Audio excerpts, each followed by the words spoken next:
الحمد لله رب العالمين والعاقبة للمتقين والصلاة والسلام على أشرف الأنبياء والمرسلين وعلى آله الطيبين الطاهرين وعلى آله وذرياته وأهل بيته وعلماء أمته وأولياء ملته أجمعين وعلى من اتبعهم بإحسان إلى يوم الدين. أما بعد فأعوذ بالله من الشيطان الرجيم. بسم الله الرحمن الرحيم. وأقيموا الصلاة وآتوا الزكاة واركعوا مع الراكعين. صدق الله مولانا العظيم وبلغنا رسوله النبي الكريم الأمين ونحن على ذلك لمن الشاهدين والشاكرين والحمد لله رب العالمين. قال الله تعالى في شان حبيبه الكريم: إن الله وملائكته يصلون على النبي يا أيها الذين آمنوا صلوا عليه وسلموا تسليما. اللهم صل على سيدنا ومولانا محمد وعلى آل سيدنا ومولانا محمد وأصحاب سيدنا ومولانا محمد وبارك وسلم. صلاة وسلام عليك يا سيدي يا رسول الله وعلى آلك وأصحابك يا حبيب الله. مولاي صل وسلم دائما أبدا على حبيبك خير الخلق كلهم. يا رب بالمصطفى بلغ مقاصدنا واغفر لنا ما مضى يا واسع الكرم. حمد الصلاة کے بعد انتہائی واجب الاحترام معزز و مکرم سامعین ذی وقار، اللہ رب العزت کی بارگاہ میں انتہائی انکساری کے ساتھ اس کا شکر ادا کرتے ہیں کہ اللہ تعالی نے ہمیں دوبارہ ایمان اور صحت کی سلامتی کے ساتھ جمعۃ المبارک کی یہ بابرکت ساعتیں عطا فرمائی. اللہ کی بارگاہ میں دعا ہے کہ ان ساعتوں کے طفیل سے ہم تمام کے نیک اعمال کو اللہ تعالی قبول فرمائے، تمام چھوٹی بڑی خطاؤں کو معاف فرمائے. قرآن مجید فرقان حمید وہ عظیم الشان کتاب ہے کہ جس میں قیامت تک آنے والے انسانوں کی رشد و ہدایت کا ذریعہ اور رہنمائی کی تعلیمات بیان کی گئی. اسلام ایک ایسا آفاقی دین ہے، مذہب اسلام فطرت کے عین مطابق ہے. ارکان اسلام ایسے ہیں کہ جن پر دین اسلام کی بنیاد رکھی گئی ہے، اور ارکان اسلام کے بارے میں آتا ہے کہ یہ اسلام کے پلر ہیں. اسلام کی عمارت ان 5 ارکان پر کھڑی ہوئی ہے، جس میں سے ایک عظیم رکن نماز کے بعد زکوٰۃ ہے. زکوٰۃ کی فرضیت کی بات کی جائے تو قرآن مجید فرقان حمید میں اللہ تعالی نے اس حکم کو انتہائی اہمیت کے ساتھ اکثر مقامات پر نماز کے ساتھ ہی بیان فرمایا ہے. ارشاد فرمایا کہ وَأَقِيمُوا الصَّلَاةَ وَآتُوا الزَّكَاةَ وَارْكَعُوا مَعَ الرَّاكِعِينَ، کہ نماز کو قائم کرو، زکوٰۃ کو ادا کرو اور رکوع کرنے والوں کے ساتھ رکوع کرو. 3 طرح کے حکم اللہ تعالی نے اس آیت مبارکہ میں دیے. سب سے پہلا حکم تو نماز کو قائم کرنے کا ہے. دوسرا اہم حکم زکوٰۃ کی ادائیگی. تیسرا اہم حکم کیا ہے؟ وَارْكَعُوا مَعَ الرَّاكِعِينَ، رکوع کرنے والوں کے ساتھ رکوع کرو، یعنی باجماعت نماز پڑھنے کا حکم دیا گیا ہے مردوں کو خاص طور پر، اور یہ حکم ہے ہی مردوں کے لیے. اس حکم کو خاص طور پر ان افراد کو سمجھنا چاہیے کہ جو اپنی عبادات گھر میں ادا کرتے ہیں. باجماعت نماز اس کے بڑے فوائد بھی ہیں، اور اللہ کی بارگاہ میں مقبولیت کا ایک اہم ذریعہ بھی باجماعت نماز ہے. زکوٰۃ کی فرضیت کی اگر بات کو آگے بڑھایا جائے تو یہ سمجھنا بڑا ضروری ہے کہ زکوٰۃ کس شخص پر فرض ہے.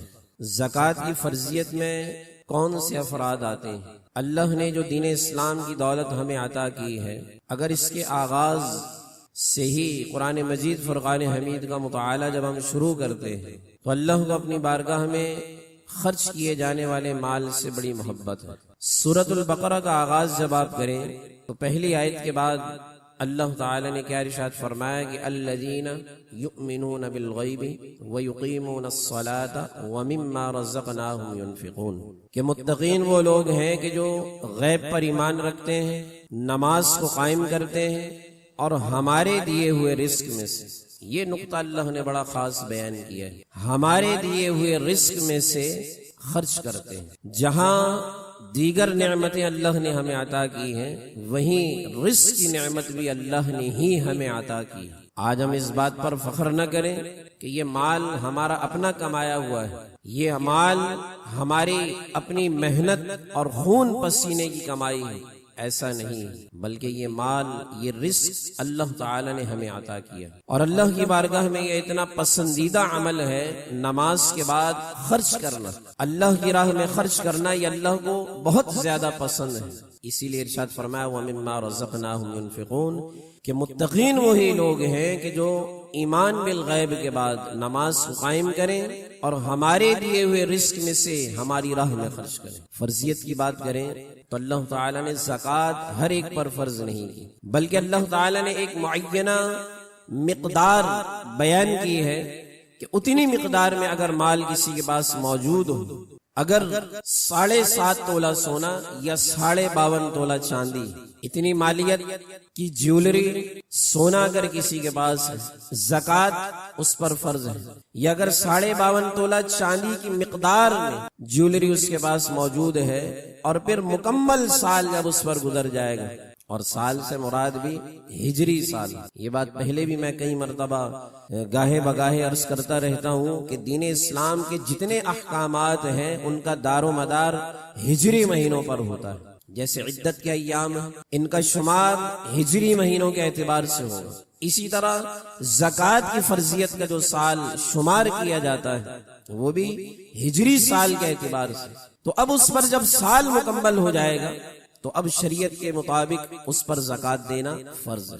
شریعت اسلام میں اللہ تعالی نے نماز کے حکم کے بعد زکوٰۃ کی جو اہمیت اور فرضیت کو واضح کیا ہے، اس سے یہ پتہ چلتا ہے کہ یہ زکوٰۃ اللہ کی بارگاہ میں انتہائی پسندیدہ عمل ہے، اور اللہ کی بارگاہ میں مقبولیت کا سبب بھی ہے۔ اور قرآن مجید فرقان حمید میں جہاں جہاں اللہ تعالی نے کئی مقامات پر آپ دیکھیں، تقریباً مقامات پر جہاں جہاں اللہ تعالی نے نماز کی فرضیت کو بیان کیا ہے، وہیں اللہ تعالی نے زکوٰۃ کی فرضیت کو بھی بیان کیا ہے۔ ہم یہ بات جانتے ہیں کہ نماز انتہائی ضروری عمل، نماز اللہ تعالی نے ہم پر فرض کی، اور نماز کی اہمیت کا اندازہ اس بات سے ہوتا ہے کہ تقریباً 700 سے زائد مقامات پر نماز کا حکم دیا گیا۔ اب وہیں اگر زکوٰۃ کی فرضیت کی بات کی جائے تو یہ بھی کوئی عام عمل نہیں، بلکہ اللہ تعالی نے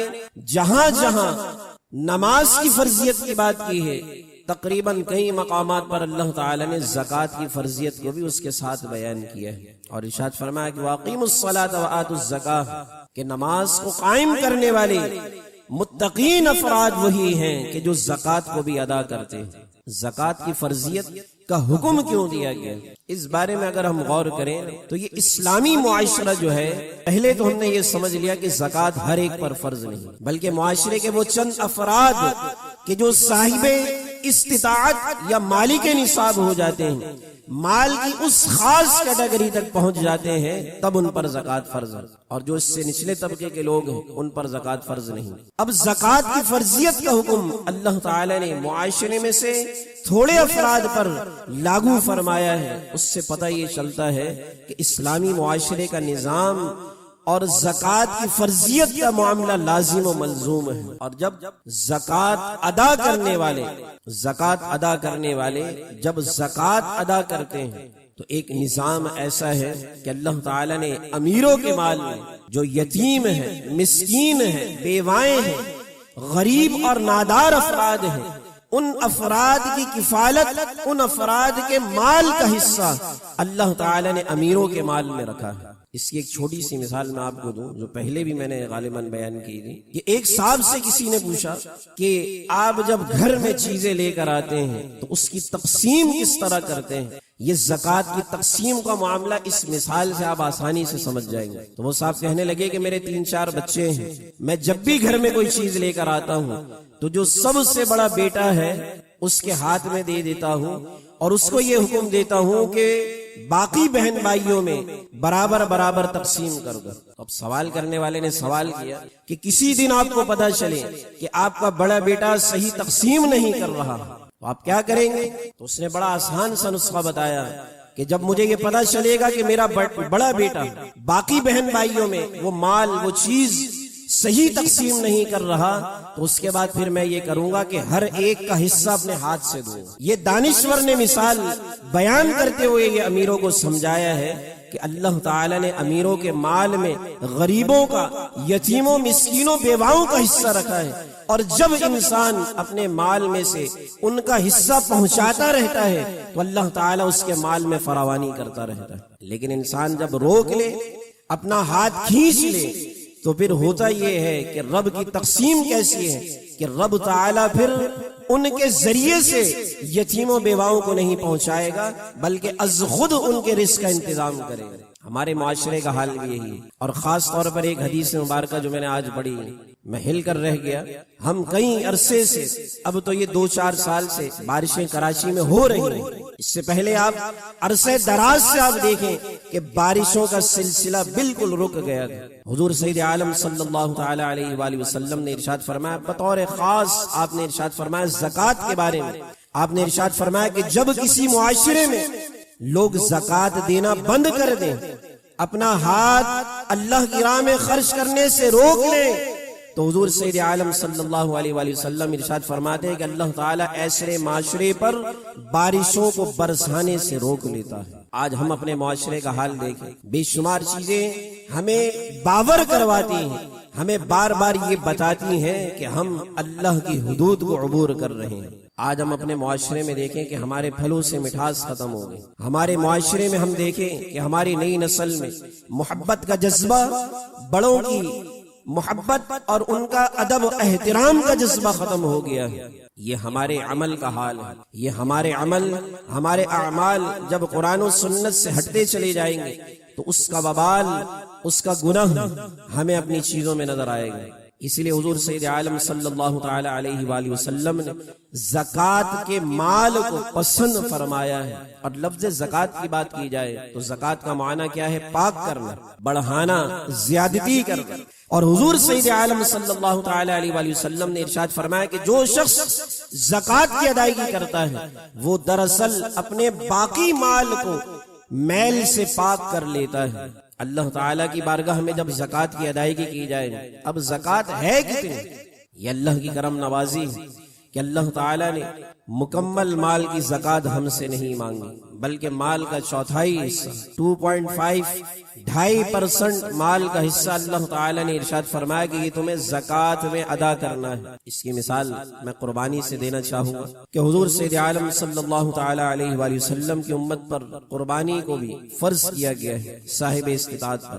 اب سیدنا ابراہیم علیہ السلام اپنے لخت جگر کو اللہ کی بارگاہ میں قربان کرنے کے لیے تیار ہو گئے۔ سیدنا اسماعیل علیہ السلام، اب اللہ تعالی نے دراصل اولاد کی قربانی نہیں مانگنی تھی، بلکہ سیدنا ابراہیم علیہ السلام کا وہ جذبہ صادقہ، وہ اخلاص، وہ محبت، وہ آزمائش، اس کا امتحان سیدنا ابراہیم علیہ السلام سے لینا تھا۔ لیکن بزرگان دین ارشاد فرماتے ہیں کہ اگر سیدنا اسماعیل علیہ السلام کی ہی قربانی اللہ تعالیٰ اپنی بارگاہ میں قبول کر لیتا تو پھر ہوتا یہ کہ قیامت تک آنے والے مسلمان جب تک اپنی اولاد کو رب کی بارگاہ میں قربان نہ کرتے اس وقت تک ان کی قربانی مقبول نہ ہوتی۔ لیکن اللہ تعالیٰ نے اولاد کی قربانی صرف آزمائش کے طور پر ان سے مانگی، لیکن جب انہوں نے بڑھ چڑھ کر اس عمل کو پورا کرنے کے لیے تیار ہو گئے تو اللہ تعالیٰ نے سیدنا اسماعیل علیہ السلام کی جگہ جانور کی قربانی ان سے قبول کی۔ اب اس پورے واقعے میں جو سمجھنے کا نقطہ ہے وہ کیا ہے کہ انسان کا اخلاص انسان کا جو ایک اللہ کی بارگاہ میں تقوی ہوا کرتا ہے، بڑھ چڑھ کر عمل کرنے کا جو جذبہ ہوا کرتا ہے، اللہ تعالیٰ کو صرف وہی پسند آتا ہے بندے کا۔ اس مثال کو آپ ذہن میں رکھتے ہوئے سمجھ لیجئے کہ اگر اللہ تعالیٰ یہ ارشاد فرماتا کہ جو تم نے کمایا ہے، جو بھی تم نے کمایا ہے وہ سب کا سب رب کی بارگاہ میں خرچ کرو گے تب زکوٰۃ تم سے ادا ہوگی، ایسا حکم اللہ نے ارشاد نہیں فرمایا، بلکہ پورے مال کا چوتھا حصہ وہ اللہ تعالیٰ نے اپنی بارگاہ میں ارشاد فرمایا کہ تم میری بارگاہ میں مال کا چوتھا حصہ خرچ کرو زکوٰۃ کے طور پر۔ اور یہ بھی اللہ تعالیٰ نے ہر ایک پر فرض نہیں کیا ہے۔ زکوٰۃ کے فضائل تو بہت سارے ہیں، قرآن مجید فرقان حمید میں زکوٰۃ کی ادائیگی کی بات کی جائے تو حضور سید عالم صلی اللہ تعالی علیہ وآلہ وسلم نے ارشاد فرمایا کہ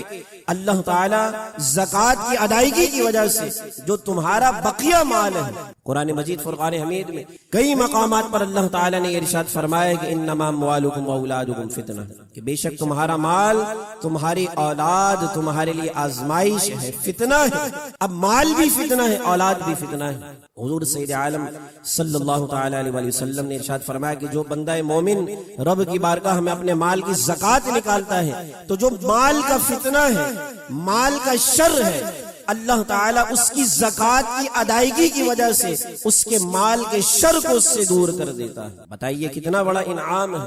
اور اسی طرح حضور سید عالم صلی اللہ تعالی علیہ وآلہ وسلم نے باضابطہ طور پر اس عمل کو کرنے کی ترغیب دلائی ہے۔ قرآن مجید فرقان حمید کی ایک اور آیت مبارکہ اللہ تعالیٰ نے ارشاد فرمایا کہ وَرَحْمَتِي وَسِعَتْ كُلَّ شَيْءٍ، ارشاد فرمایا کہ میری رحمت نے ہر چیز کو گھیر رکھا ہے۔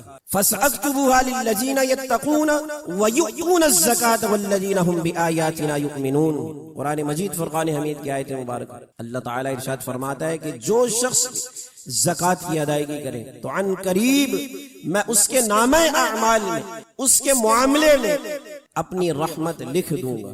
وہیں اللہ تعالیٰ نے ان لوگوں کی بھی انتہائی مذمت کو بیان کیا ہے کہ جو زکوٰۃ کی ادائیگی نہیں کرتے۔ قرآن مجید فرقان حمید میں ایسے افراد کے بارے میں کئی وعیدیں بیان کی گئی ہیں کہ جو مال ہونے کے باوجود بھی زکوٰۃ ادا نہیں کرتے۔ قرآن مجید فرقان حمید میں ایک جگہ یہ ارشاد فرمایا کہ وَلَا يَحْسَبَنَّ الَّذِينَ يَبْخَلُونَ بِمَا آتَاهُمُ اللَّهُ مِنْ فَضْلِهِ، الفاظ پر اگر آپ غور کریں تو سورہ بقرہ کی جس طرح ایک آیت مبارکہ میں نے آپ کے سامنے عرض کی نا کہ اللہ کیا ارشاد فرماتا ہے وَمِمَّا رَزَقْنَاهُمْ يُنْفِقُونَ، کہ ہمارے دیے ہوئے رزق میں سے تمہیں خرچ کرنا ہے۔ ہمارا اپنا ہے کیا ہے اس دنیا میں؟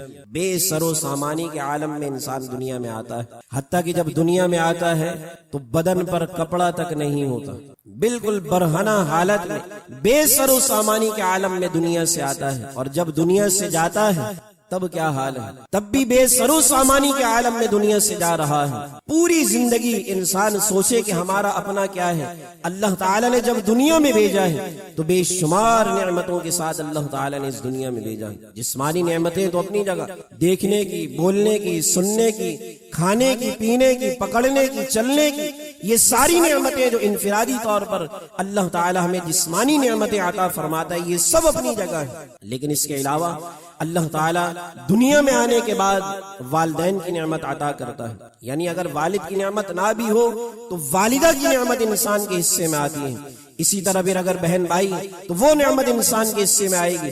اگر رہنے کے لیے گھر ہے تو گھر جیسی عظیم نعمت انسان کے حصے میں آئے گی۔ اب انسان سوچے کہ ہمارا اپنا کیا ہے؟ ہمارا اپنا کچھ نہیں۔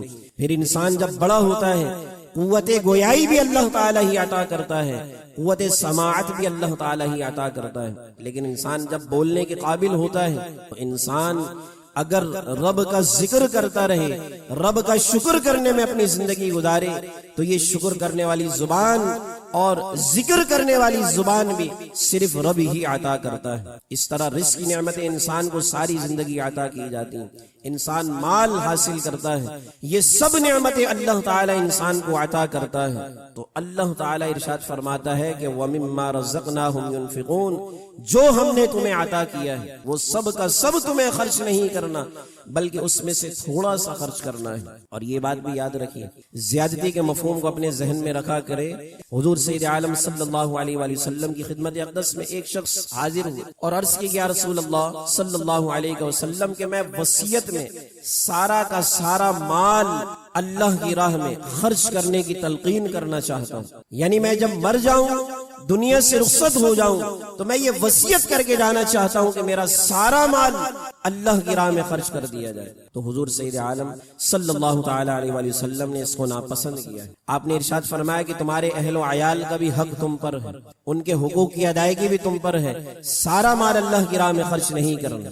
وَمِمَّا رَزَقْنَاهُمْ يُنْفِقُونَ کا مقصد بھی یہی ہے کہ اللہ تعالی نے جو ہمیں عطا کیا ہے اس مال میں سے تھوڑا سا مال ہمیں اللہ کی راہ میں خرچ کرنا ہے۔ اور سیدنا عمر فاروق رضی اللہ تعالی عنہ نے تو اتنی پیاری بات کی ہے کہ اس بات کو سامنے رکھ کر ہم زکوٰۃ کے مفہوم کو بآسانی سمجھ سکتے ہیں۔ آپ نے ارشاد فرمایا ہے کہ دنیا میں جو مال بھی ضائع ہوتا ہے، جو مال بھی ضائع ہوتا ہے، اگر آپ اس مفہوم کو، اس قول کو اپنے سامنے رکھ لیں تو انسان زکوٰۃ کے مفہوم کو آسانی سے سمجھ سکتا ہے۔ آپ نے ارشاد فرمایا کہ دنیا میں جو مال بھی ضائع ہوگا وہ سمجھ لو کہ وہ زکوٰۃ کی ادائیگی نہ کرنے کی وجہ سے ضائع ہو رہا ہے۔ جس مال کی بھی زکوٰۃ ادا کی جائے گی آپ کہتے ہیں کہ وہ مال کبھی بھی ضائع نہیں ہو سکتا۔ اس لیے کہ میں نے شروع میں ہی عرض کیا آپ کے سامنے کہ حضور سید عالم صلی اللہ علیہ وآلہ وسلم نے ارشاد فرمایا کہ مال کا شر ہوا کرتا ہے، جیسے قرآن مجید فرقان حمید میں ارشاد فرمایا کہ انما اموالکم واولادکم فتنہ، کہ مال کو بھی انسان کے لیے آزمائش قرار دیا گیا ہے، فتنہ قرار دیا گیا ہے۔ اب مال کے اندر شر موجود ہوتا ہے، انسان اس شر سے اسی طور پر حفاظت میں آ سکتا ہے کہ جب اس مال کی زکوٰۃ بھی ادا کی جائے۔ یہاں پر کچھ مسائل بھی آپ کے لیے سمجھنا بڑے ضروری ہیں زکوٰۃ کے حوالے سے۔ یہ بات تو سمجھ لیجئے کہ اب 2021 جس دور میں ہم زندگی گزار رہے ہیں نا، 7.5 تولہ سونا شاذ و نادر کسی کے پاس ہے، شاذ و نادر۔ زکوٰۃ کی فرضیت کے لیے 2 نصاب بیان کیے گئے، یہ مفہوم سمجھنا بڑا ضروری ہے ہمارے لیے۔ 2 نصاب بیان کیے گئے، ایک تو 7.5 تولہ سونا، دوسرا کیا ہے 52.5 تولہ چاندی۔ بولیے 7.5 تولہ سونا اور 52.5 تولہ چاندی، یہ 2 نصاب بیان کیے۔ اب ہم جیسے افراد زکوٰۃ نہ ادا کرنے والے وہ کہتے ہیں کہ 52.5 تولہ چاندی آج کل کس کے پاس ہوتی؟ ظاہر ہے چاندی بھی اتنی کوئی نہیں رکھتا۔ پہلے کے لوگ ہوا کرتے تھے کہ وہ سونا زیادہ مقدار میں رکھتے تھے یا چاندی کے برتن ہوا کرتے۔ اب نہ تو 7.5 تولہ سونا آج کسی کے پاس ہے، میں میجورٹی کی بات کر رہا ہوں، اکثریت، اور حکم اکثریت پر ہی لگتا ہے۔ تو نہ 7.5 تولہ سونا کسی کے پاس ہے، نہ 52.5 تولہ چاندی کسی کے پاس، نہ سونا اتنی مقدار میں ہے نہ چاندی اتنی مقدار میں ہے، لہذا مجھ پر زکوٰۃ فرض نہیں۔ ایسا ہی کہتے ہیں نا لوگ، لہذا مجھ پر زکوٰۃ فرض نہیں، اس لیے لوگ زکوٰۃ ادا نہیں کرتے۔ حضور سید عالم صلی اللہ تعالی علیہ وآلہ وسلم نے یہ جو 2 نصاب بیان کیے ہیں، فقہاء کرام نے خاص طور پر ان کے تحت جو مسائل بیان کیے، وہ مقصد یہ ہے اس کا کہ یا تو انسان کے پاس اتنا مال ہے، کثرت اتنی زیادہ ہے کہ وہ 7.5 تولہ سونے کو عبور کر رہی ہے یا اس کے برابر پہنچ رہی ہے، تب بھی اس پر زکوٰۃ فرض ہے، یا اتنی کم مقدار میں ہے کہ 52.5 تولہ چاندی کے قریب اس کا مال پہنچ رہا ہے، تب بھی زکوٰۃ اس پر فرض ہے، یعنی دونوں چیزیں موجود نہیں۔ تو فرمایا کہ دونوں کو ملا کر مالیت اتنی بن جائے کہ 52.5 تولہ چاندی کی مالیت کے برابر، یعنی آج کے اگر ریٹ کی بات کریں تو تقریباً 75,000 کے قریب بنتی ہے۔ 52.5 تولہ چاندی کے جو ریٹ ہیں آج تقریباً 75,000 کے قریب ہے۔ اب یہ 75,000 کے قریب سونا ضروری نہیں کہ آپ کے پاس چاندی ہی موجود ہو۔ اگر آپ کے پاس سونا 1 تولہ ہے یا 1 تولے سے زیادہ ہے یا 1 تولے سے کم ہے، لیکن اس کی مقدار اتنی ہے کہ اگر آپ اس کو بیچتے ہیں، اگر آپ اس سونے کو بیچتے ہیں تو اس بیچنے پر جو رقم آپ کے پاس آئی، اس رقم سے اگر آپ 52.5 تولہ چاندی خرید سکتے ہیں تو آپ پر زکوٰۃ فرض ہے۔ میرا خیال ہے میں نے بڑا ہی آسان کر کے آپ کو سمجھایا ہے، سمجھ میں آنے کے لیے کافی ہے۔ اگر آپ کے پاس اتنی مقدار میں سونا، چاندی، جیولری، مال تجارت، کیش موجود ہے کہ اس مال سے، اس کیش سے آپ 52.5 تولہ چاندی خرید سکتے ہیں۔ یہ جو دو نصاب بیان کیے گئے نا، 7.5 تولہ سونا یا 52.5 تولہ چاندی، اس کا ہرگز یہ مقصد نہیں کہ اتنی مقدار میں سونا یا چاندی بندے کی ملکیت میں موجود ہو، یہ مقصد نہیں۔ مقصد یہ ہے کہ اگر اس کے پاس کیش اتنا ہے، مال تجارت ہے، ایکسٹرا مال ہے، یا گھر کی ضروریات کے علاوہ سامان ہے۔ دیکھیں جو انسان کی ضروریات کی چیزیں ہیں، ضروریات کی چیزوں پر زکوٰۃ فرض نہیں۔ جیسے مثال کے طور پر کوئی مہنگا کپڑا اگر پہن رہا ہے اور وہ مہنگا کپڑا اس کے استعمال کرے تو اس پر زکوٰۃ فرض نہیں، لیکن اس کے استعمال کے علاوہ جو چیزیں گھر میں موجود ہیں، فینسی برتن ہیں یا فینسی کوئی ایسے نوادرات رکھے ہوئے، شو پیس رکھا ہوا ہے کہ جو انسان کی ضروریات میں نہیں آتا، اب اس کی اگر کاسٹ آپ نکالیں اور اس کی کاسٹ بھی اچھی خاصی بن رہی ہے۔ یہ چیزیں میں اس لیے بتا رہا ہوں، نقطہ جو پورا لب لباب ہے وہ پہلے ہی عرض کر دیتا ہوں۔ سمجھانے کا مقصد یہ ہے کہ اللہ تعالیٰ نے یہ نصاب کیوں بیان کیے، اور فقہائے کرام نے یہ ان کی وضاحت اس لیے کی تاکہ زکوٰۃ کی ادائیگی زیادہ سے زیادہ افراد پر لاگو ہو۔ مقصد یہ ہے کہ اس حکم پر زیادہ لوگ عمل کرنے والے ہوں، اور جب زیادہ لوگ عمل کرنے والے ہوں گے، زکوٰۃ کی ادائیگی کرنے والے افراد معاشرے میں زیادہ ہوں گے، تو اسلامی معیشت اور اسلامی تجارت خود بخود پروان چڑھے گی۔ یہ اللہ کا ایک نظام ہے۔ یہ زکوٰۃ صرف مال کی ادائیگی کا نام نہیں، بلکہ اللہ تعالیٰ نے ایک پورا نظام اس کے تحت بنایا ہے۔ جب بھی مالدار امیر افراد زکوٰۃ روک لیتے ہیں، اس کی وجہ سے معاشرے پہ کیا اثر پڑتا ہے؟ مہنگائی اس وجہ سے ہوتی ہے، غریب اور نادار افراد کثرت سے اس وجہ سے پریشانی میں آ جایا کرتے ہیں۔ جو اس کے روحانی اثرات ہیں، روحانی عذاب ہیں، وہ تو اپنی جگہ، لیکن معاشرے کی جو بے برکتی ہے، جو ایک ظاہری طور پر لوگوں کی پریشانی ہے، اس کا سامنا ہوا کرتا ہے۔ تو فقہائے کرام نے جو کم سے کم مقدار رکھی ہے، اس کا مقصد یہی ہے کہ زیادہ سے زیادہ افراد زکوٰۃ کی ادائیگی کرنے والے ہیں۔ جب زیادہ افراد زکوٰۃ کی ادائیگی کرتے ہیں تو ایسے معاشرے پر اللہ تعالیٰ کی رحمتوں اور برکتوں کا نزول ہوتا ہے۔ اس لیے کہ یہ حکم اسلام کے بنیادی ارکان میں سے، اسلام کے بنیادی ارکان میں سے، اور یہ حکم اللہ تعالیٰ کی خوشنودی اور اس کی رضا کا سبب بھی ہے۔ قرآن مجید فرقان حمید میں اللہ تعالیٰ نے ارشاد فرمایا کہ ان الذین آمنوا وعملوا الصالحات واقاموا الصلاة وآتوا الزکاة لهم اجرهم عند ربهم ولا خوف علیہم ولا هم يحزنون۔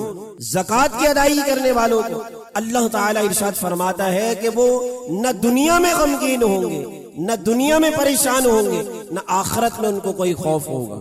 زکوٰۃ کی ادائیگی کرنے والے، نماز پڑھنے والے، ارشاد فرمایا کہ لہم اجرہم عند ربہم، ان کے لیے ان کے رب کے پاس انتہائی اجر عظیم ہے۔ اب ایسی عظیم عبادت اللہ تعالیٰ نے ہم پر فرض کی ہے۔ بات صرف اتنی سی ہے کہ اللہ تعالیٰ کو خرچ کرنا کتنا پسند ہے کہ زکوٰۃ کی ادائیگی کے علاوہ اگر صرف خرچ کرنے کی ہی آیات قرآن مجید فرقان حمید میں آپ تلاش کریں تو کئی مقامات پر اللہ تعالیٰ نے صرف خرچ کرنے کی فضیلت کو بیان کیا ہے۔ یہ سورۃ البقرہ جس سے قرآن مجید فرقان حمید کا آغاز ہو رہا ہے، پہلی آیت مبارکہ الف لام میم ذالک الکتاب لا ریب فیہ ھدی للمتقین۔ اللہ نے قرآن کی عظمت کو اس آیت میں بیان کیا ہے کہ یہ وہ عظیم الشان کتاب ہے کہ جس میں کوئی شک و شبے کی گنجائش نہیں، اور فرمایا ھدی للمتقین، اس میں متقین کے لیے ہدایت ہے۔ اب پہلی آیت مبارکہ ختم ہو جاتی، دوسری آیت مبارکہ جب شروع ہوئی تو اللہ نے کیا ارشاد فرمایا کہ یؤمنون بالغیب ویقیمون الصلاۃ ومما رزقناہم ينفقون۔ ظاہر اللہ تعالیٰ نے سب سے پہلے ان کاموں کو بیان کیا ہے جو اللہ کی بارگاہ میں سب سے زیادہ پسندیدہ ہے۔ ان میں سے پہلا کام ارشاد فرمایا یؤمنون بالغیب، اس لیے کہ سارے اعمال، نماز، روزہ، زکوٰۃ، حج، صدقہ، نوافل، یہ سب اعمال کس چیز پر منحصر ہوتے ہیں؟ انسان کے ایمان پر۔ اگر ایمان سلامت نہیں، اسی طرح غیر مسلم افراد کتنے ہی نیک اعمال کیوں نہ کرتے رہے، ان تمام نیک اعمال کا بدلہ صرف دنیا میں ان کو دیا جائے گا، آخرت میں ان کے لیے کوئی بدلہ نہیں۔ تو اس لیے اللہ نے ایمان کو پہلے بیان کیا کہ یؤمنون بالغیب ویقیمون الصلاۃ۔ دوسرا سب سے پسندیدہ کام اللہ کی بارگاہ میں کیا ہے؟ نماز کی ادائیگی۔ اور تیسرے نمبر پر اللہ نے جو سب سے پسندیدہ کاموں کی فہرست کو بیان کرتے ہوئے ارشاد فرمایا وہ ہے وَمِمَّا رَزَقْنَاهُمْ يُنْفِقُونَ۔ فرمایا کہ ہمیں اپنی راہ میں خرچ کرنے والوں کا خرچ کیا ہوا مال سب سے زیادہ پسند ہے۔ اب یہاں پر آیت مبارکہ میں آپ غور کریں کہ اللہ نے وَيُقِيمُونَ الصَّلَاةَ وَيُؤْتُونَ الزَّكَاةَ کا لفظ استعمال نہیں کیا ہے، یعنی اللہ نے یہ ارشاد نہیں فرمایا کہ نماز کو قائم کرو اور زکوٰۃ کو ادا کرو۔ نقطہ سمجھیے گا، بڑا لطیف اور قابل غور نقطہ ہے۔ اللہ نے زکوٰۃ کی ادائیگی کا یہاں پر حکم نہیں دیا ہے، اس لیے کہ زکوٰۃ کی ادائیگی ہر ایک پر فرض ہے۔ بتائیے کیا زکوٰۃ کی ادائیگی ہر ایک پر فرض ہے؟ ابھی بیان کیا ہے نا میں نے، زکوٰۃ کی ادائیگی معاشرے میں ان چند افراد پر ہے کہ جو صاحب نصاب میں، جو مالک نصاب میں ہیں، یا ان کے پاس مال اتنی مقدار میں آ جائے اب ان پر زکوٰۃ فرض ہے۔ اب زکوٰۃ کی ادائیگی معاشرے میں ہر ایک پر فرض نہیں، لیکن نماز ہر ایک پر فرض ہے، اور ایمان بالغیب بھی ہر ایک پر فرض ہے نا۔ تو ایمان بالغیب اللہ نے ان کاموں کو یہاں پر بیان کیا ہے جو ہر ایک پر فرض ہے۔ ایمان بالغیب سب سے پسندیدہ عمل، اس کے بعد نماز، یہ ایسی فرضیت ہے جو ہر ایک پر یکسر لاگو ہے۔ امیر غریب، مرد عورت، بیمار صحت مند، ہر ایک پر نماز کی فرضیت لاگو ہے۔ اس کے بعد اللہ تعالی نے جو حکم دیا ہے وہ ہے وَمِمَّا رَزَقْنَاهُمْ يُنْفِقُونَ، کہ اللہ کی بارگاہ میں سب سے زیادہ پسندیدہ کیا ہے؟ اس کی راہ میں فرمایا کہ ہمارے دیے ہوئے مال میں سے تمہیں خرچ کرنا ہے۔ ہمارے پاس اپنا کچھ نہیں، اللہ نے جو ہمیں مال دیا ہے اس مال کو ہی ہمیں رب کی بارگاہ میں خرچ کرنا ہے، اس لیے کہ خرچ کرنے کے اس حکم میں سب برابر کے شریک ہیں۔ ورنہ اگر زکوٰۃ کی فرضیت کی بات کی جائے تو زکوٰۃ کی فرضیت صرف صاحب نصاب پر ہے، لیکن خرچ کرنا یہ ہر مسلمان کے لیے ضروری ہے۔ اللہ کی بارگاہ میں دعا کرتے ہیں کہ ایمان کی سلامتی کے ساتھ اعمال صالحہ کی توفیق عطا فرمائے۔ وآخر دعوانا ان الحمد للہ۔